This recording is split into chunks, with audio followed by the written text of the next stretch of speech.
Nagbukas ang pelikula sa bisperas ng bagong taon sa Baltimore, kung saan kaliwat kanan ang mga kasiyahan, inuman, at mga taong nagsasaya. Ngunit bigla na lamang,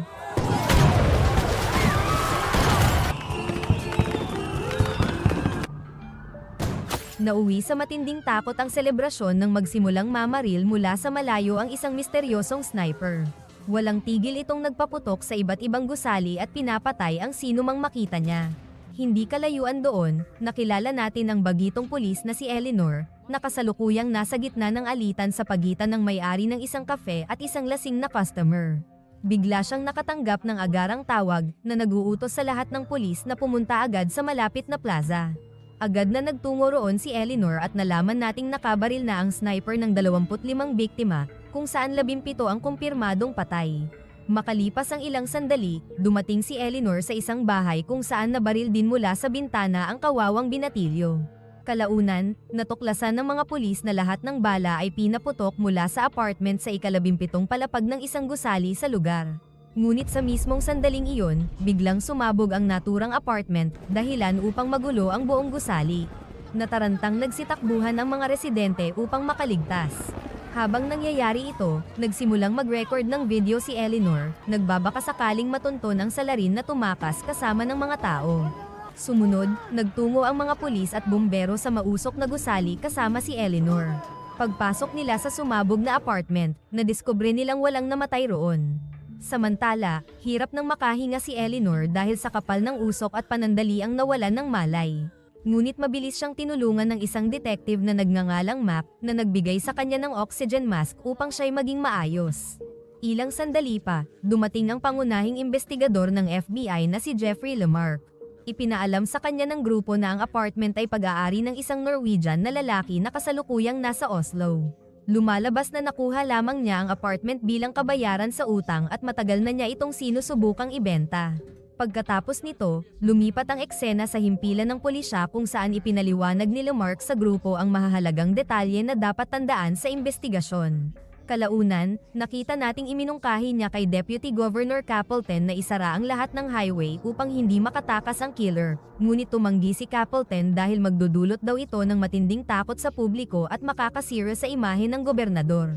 Pagkatapos nito, nakita natin sina Eleanor at isa pang pulis na pinag-uusapan ang killer, na agad nakakuha ng atensyon ni Lamarck. Hiningi niya ang pananaw ni Eleanor, at sinabi ni Eleanor na tila sinusubukan lamang ng killer na maibsan ang isang mabigat na nararamdaman sa loob niya kaya raw ito umabot sa pagpatay ng 29 na katao. Tinanong ni Lamarck kung bakit hindi pa ito nagpatuloy sa mas maraming pagpatay. Sumagot si Eleanor na marahil sapat na para sa killer ang pagpatay sa gabing iyon. Naniniwala rin siyang muli itong kikilos sa lalong madaling panahon, at tila namangha si Lamarck sa bigat ng kanyang mga salita.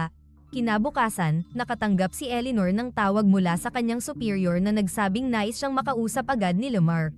Nalilitong nagtungo ang babae sa isang kafe, kung saan nadatnan niyang muli si Lamarck na nakikipagtalo kay Capleton, na ayaw pa ring gumawa ng anumang hakbang pangkaligtasan.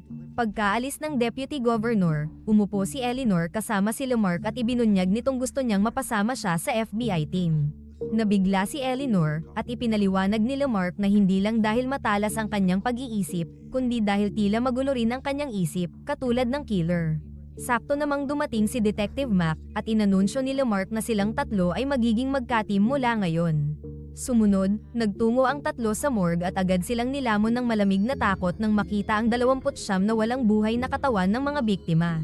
Napagtanto nilang napakahusay ng killer at malamang ay may military training, dahil imposibleng magawa iyon ng ordinaryong tao ng ganoon ka-precise.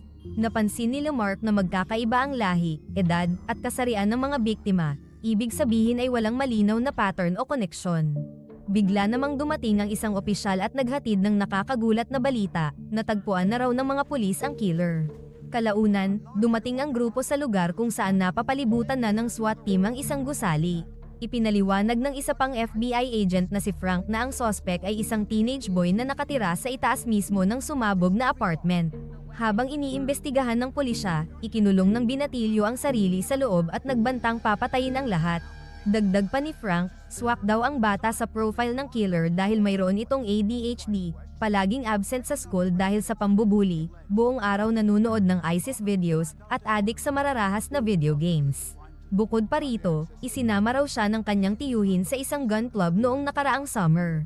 Ngunit kahit ganoon, hindi kumbinsido si Lamarck na ang binatilyo ang tunay na killer. Di nagtagal, sinira ng SWAT team ang pinto at hinarap ang binatilyo. Dahil sa matinding takot, desperado itong tumalon mula sa bintana ng kanyang kwarto at bumagsak sa kanyang kamatayan.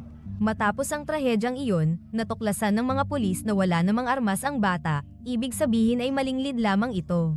Dahil sa pagkadismaya, nagpa siya si Lamarck na kontakin ang mga pintor na inupahan ng may-ari upang pinturahan ang apartment 2 taon na ang nakalipas, dahil may access sila noon sa mga susi.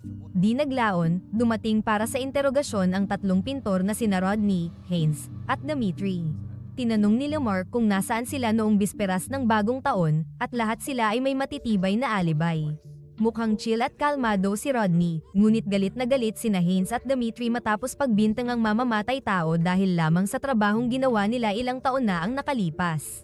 Pagkaraan nito, lumipat ang eksena makalipas ang ilang araw sa isang mall, kung saan nakita natin ang isang matandang lalaki na nagsusukat ng damit. Nang kumuha siya ng iba pang damit upang subukan, may isa pang lalaking pumasok sa fitting room. Maya-maya, nagreklamo ang matanda na nawawala ang kanyang mga damit sa fitting room.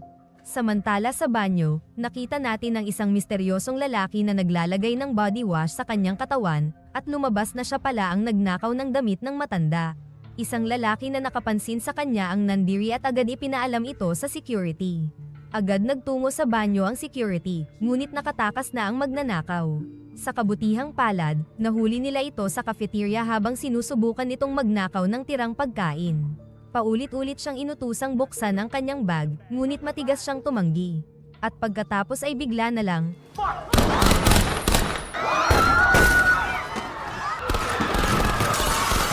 makikita si Eleanor sa isang gun shop, kinakausap ang may-ari upang makakuha ng anumang impormasyon tungkol sa armas na ginamit ng killer.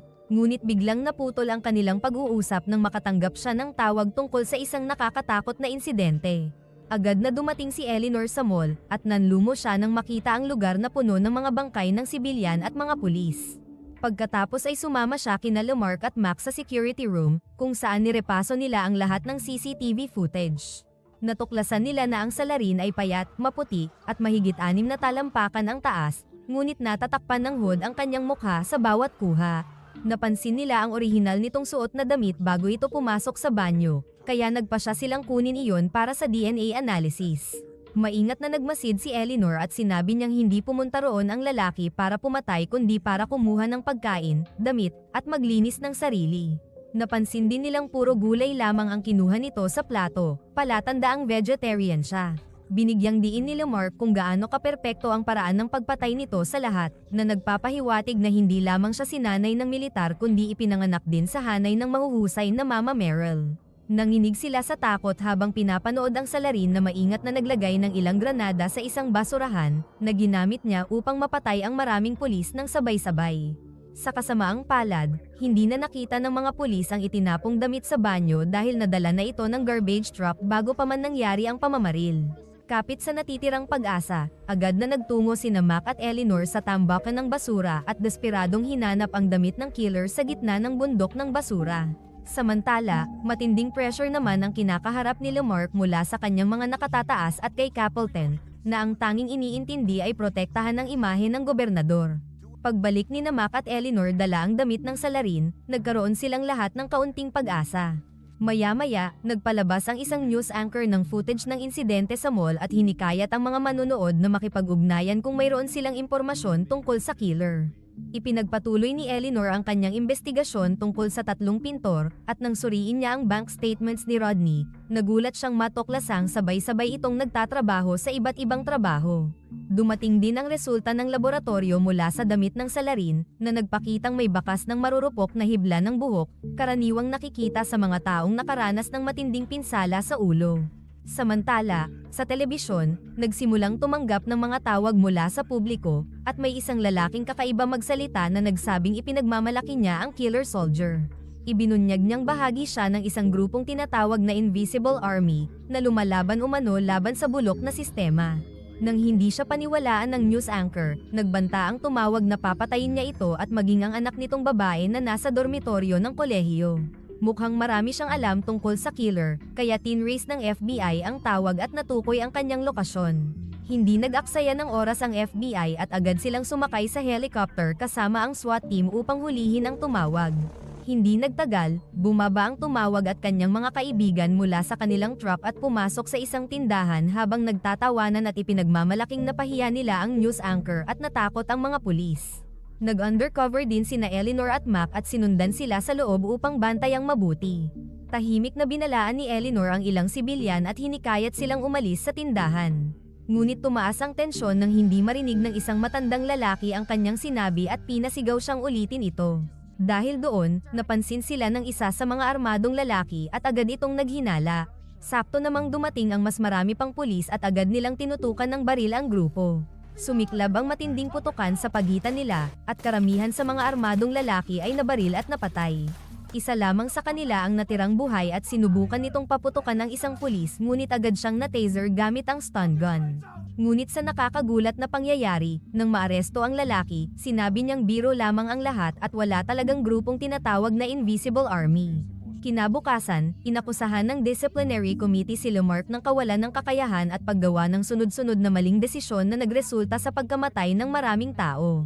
Sinubukan ni Lamarck na ipaliwanag na hindi iyon ang kanyang desisyon, ngunit iginiit ng nakatataas na opisyal na responsibilidad niyang panatilihin ang kaayusan dahil siya ang namumuno. Tinukoy pa nitong si Lamarck mismo ang kumuha kay Eleanor, na dati nang tinanggihan ng FBI at may kasaysayan ng addiction. Sinubukan ni Lamarck na ipagtanggol si Eleanor, ngunit malinaw na hindi interesado ang mga opisyal sa kanyang paliwanag dahil naghahanap lamang sila ng masisisi. Matapos ang mahaba at matinding pagpupulong, kapwa tinanggal sina Lamarck at Eleanor sa kanilang mga tungkulin at inalis sa investigasyon. Pag-uwi ni Eleanor, labis siyang nalungkot sa nangyari at tuluyang bumagsak sa matinding mental breakdown. Ngunit maya-maya, tila nagkaroon siya ng biglaang kaliwanagan at nagmadaling puntahan si Rodney sa kalagitnaan ng gabi. Agad niya itong kinumpronta tungkol sa sabay-sabay nitong trabaho, na nagpapahiwatig na ipinapasa nito ang trabaho sa ibang tao, at posibleng isa sa kanila ang killer. Noong una ay itinanggi ni Rodney ang lahat, ngunit nang sigawan siya ng kanyang asawa na magsabi ng totoo, napilitan din siyang umamin. Pagkatapos noon, ipinatawag din ni Eleanor si Lamarck at inamin ni Rodney na dati siyang kumukuha ng mga imigrante, dating bilanggo, at mga lalaking walang trabaho. Halos walang bayad ang mga ito, ngunit araw-araw niya silang dinadalhan ng makakain. Ibinunyag niya na may isang lalaking nagngangalang Dean na isang vegan at hindi kumakain ng dairy products o karne. Nanginginig pang sinabi ni Rodney na tugma ang taas at pangangatawan ni Dean sa description ng lalaking pumatay sa mga tao sa mall. Pagkarinig nito, agad na tumawag ang mga pulis ng sketch artist at tinulungan ni Rodney na gumawa ng larawan ni Dean. Dahil 3 lamang ang slaughterhouse sa bayan, nagpasya ang mga pulis na puntahan ang bawat isa sa desperado nilang paghahanap sa killer. Ipinakita nila ang sketch sa iba't ibang manggagawa at tinanong kung may nakakakilala sa lalaki, ngunit walang nakapagsabi. Sa kabutihang palad, sa isang lugar, agad siyang nakilala ng isang matandang babae bilang si Dean Passy. Inilarawan niya si Dean bilang isang tahimik at masipag na tao na hindi kailanman nagdulot ng gulo. Ngunit may isang supervisor na nagngangalang Alonso na walang tigil sa pang-aasar kay Dean dahil sa kakaibang hugis ng ulo nito. Kaya isang araw, sa kanilang huling shift sa seksyon ng hamburger, misteryosong namatay si Alonso sa isang malagim na aksidente. Palusot ni Dean na aksidente raw nahulog si Alonso sa meat grinder, ngunit alam ng lahat na sinadya niya itong patayin. Dahil dito, nakulong si Dean para sa pagpaslang ngunit nakalaya rin matapos lamang ang 2 taon. Kalaunan, binasa ni Eleanor ang mga file ni Dean at nalaman niyang dating sundalo ang kanyang ama at ito rin ang nagturo sa kanya ng pagbaril. Lumabas din na sinuportahan ang kanyang parole sa pamamagitan ng mga liham mula sa 2 sa mga kaibigan ng kanyang ama sa army. Nabaril siya sa ulo noong bata pa siya, at kahit nakaligtas siya, nagdulot iyon ng matinding trauma sa kanyang utak noong pagkabata. Natuklasan din nila na walang credit card si Dean sa kanyang pangalan, walang permanenteng tirahan, at wala ring social security number kaya para siyang isang multo na walang pagkakakilanlan. Makalipas ang ilang sandali, dumating sila sa bahay ng ina ni Dean, kung saan nais ni Eleanor na tawagin si Mac para sa backup. Ngunit pinigilan siya ni Lamarck dahil kapag tinawagan si Mac, dudumugin ng buong FBI ang lugar at maaaring masira ang operasyon. Maya-maya, dumating ang ina ni Dean na si Mrs. Passy, at sinimulan siyang tanungin ng mga opisyal tungkol sa kanyang anak. Mukhang alam ng babae ang mga ginagawa nito ngunit tumanggi siyang makipagtulungan dahil natatakot siyang papatayin nila ito. Ngunit nang tiyakin ni Mark na nais lamang nilang hulihin ng buhay si Dean, nag-atubili man ay pinapasok niya ang mga opisyal sa loob ng bahay. Pagkatapos, isiniwalat ni Mrs. Posse na huli niyang nakita ang kanyang anak noong panahon ng pandemya. Ayon sa kanya, dating masayahin at matalinong bata si Dean, ngunit noong 6 na taong gulang siya, aksidenteng nabaril siya ng kanyang ama sa ulo at muntik nang mamatay. Nakaligtas man si Dean, hindi na siya naging katulad ng dati. Habang lumalaki siya, nagsimula siyang kamuhian ng mundo sa paligid niya at naging sobrang mailap sa tao. Samantala, sumilip si Eleanor sa bintana at napansin ang 2 tasa ng tsaa at isang damit ng lalaki na nakasampay sa labas. Nakita rin niya ang isang maliit na kubo sa di kalayuan at sinubukan niyang balaan si Mark, ngunit huli na ang lahat. Sa nakakagulat na pangyayari, binaril ni Dean si Mark mula sa kubo at agad itong napatay. Sinabihan ni Mrs. Posse si Eleanor na huwag gagalaw kung ayaw niyang mamatay rin. Ipinaalala niya kay Eleanor ang pangako nitong panatilihing buhay ang kanyang anak at tinanong kung paano niya ito gagawin. Sa takot, ibinigay ni Eleanor ang kanyang telepono at baril kay Mrs. Posse at hiniling na kumbinsihin nito si Dean na sumuko. Dahil dito, lumabas si Mrs. Posse at nakiusap sa kanyang anak na tigilan na ang pagpatay at sumuko na lamang. Sinabi niyang matutulungan siya ni Eleanor at dahil sa kanyang medical history, maaari siyang mailayo sa kulungan. Ngunit nang hindi tumugon si Dean sa anumang pakiusap niya, lalo lamang nabigo ang matandang babae at nakakagulat na nagpakamatay ito. Nang masaksihan ito, puno ng pagsisisi na lumabas si Dean mula sa kubo at pumasok sa pangunahing bahay habang may hawak pa ring baril. Ipinagtapat niya kay Eleanor na ang kanyang galit ay hindi dahil sa personal na paghihiganti kundi dahil lubos niyang kinamumuhian ang modernong lipunan. Mahinahon namang sinabi ni Eleanor na nauunawaan niya kung bakit niya kinamumuhian ang lipunan dahil minsan ay nakaramdam din siya ng ganoon. Matapos ang mahaba at tensyonadong usapan, nagsimulang magtiwala si Dean kay Eleanor at sinabi niyang hihiga siya sa tabi ng kanyang patay na ina. Hiniling din niya na barilin siya ni Eleanor kapag nakatulog na siya at sunugin ang kanyang katawan dahil ayaw niyang makita ang kanyang bangkay sa balita. Pumayag si Eleanor sa kahilingan, ngunit biglang dumating ang isang sasakyan ng pulis na ikinagulat nilang dalawa. Inakala ni Dean na niloko siya ni Eleanor kaya hinampas niya ito gamit ang kanyang rifle at kinaladkad papunta sa basement upang itali. Sa labas, nagutos ang isang pulis na buksan ang pinto, ngunit hindi nag-aksaya ng oras si Dean at agad niya itong binaril. Isa pang opisyal ang tumawag para sa backup ngunit brutal din itong pinatay. Hindi nagtagal, dumating ang mas maraming pulis at pinalibutan ang lugar habang desperadong nakikiusap si Eleanor kay Dean na tigilan na ang kabaliwan. Pinakiusapan niya itong kalagan siya at nangakong siya na ang bahala sa mga pulis at tutulungan niya ito. Sa labas, nawalan na ng pasensya ang mga opisyal at nagpasya silang magpaputok, ngunit bago pa man nila magawa iyon, isang bomba ang sumabog. Sinamantala ni Eleanor ang kaguluhan at brutal na kinagat ang leeg ni Dean. Malubha siyang nasugatan ngunit sa halip na gumanti, pinatawad niya si Eleanor at lumabas habang may dalang rifle. Makalipas ang ilang sandali, nakalaya si Eleanor at pasuray-suray na lumabas ng basement. Natagpuan niya si Max sa labas at agad na sinabi na sugatan si Dean ngunit buhay pa. Samantala, nakita ang killer na tumatakas papunta sa bukirin sa likod ng kanyang bahay. Dumating ang mas maraming sasakyan ng pulis at kalaunan ay nakita nila siyang nakahandusay habang duguan ang leeg. Nang dahan-dahan niyang itinaas ang kanyang armas sa huling pagkakataon, pinaulanan siya ng bala ng mga opisyal at tuluyang tinapos ang kanyang miserableng buhay. Sa huling eksena, nakipagkita si Eleanor sa kanyang superior at kay Capleton, na nais panatilihing lihim ang buong operasyon upang mapunta sa FBI at sa gobernador ang lahat ng credits. Inalok pa nila si Eleanor ng posisyon bilang intelligence analyst sa FBI kapalit ng kanyang pananahimik. Ngunit tumanggi si Eleanor sa kanilang alok at iginiit na parangalan si Mark ng Medal of Valor pagkatapos ng kanyang kamatayan at ilipat ang kanyang pensyon sa kanyang asawa. Ipinahayag din niya ang kanyang kagustuhang maging isang special agent sa halip na analyst lamang. Pumayag naman ang kanyang mga superior sa kanyang mga kondisyon. Nagtapos ang pelikula habang papunta ang mga opisyal sa isang press conference, samantalang si Eleanor ay umuwi ng mag-isa, nananatiling balisa at minumulto ng pagkamatay ni Mark.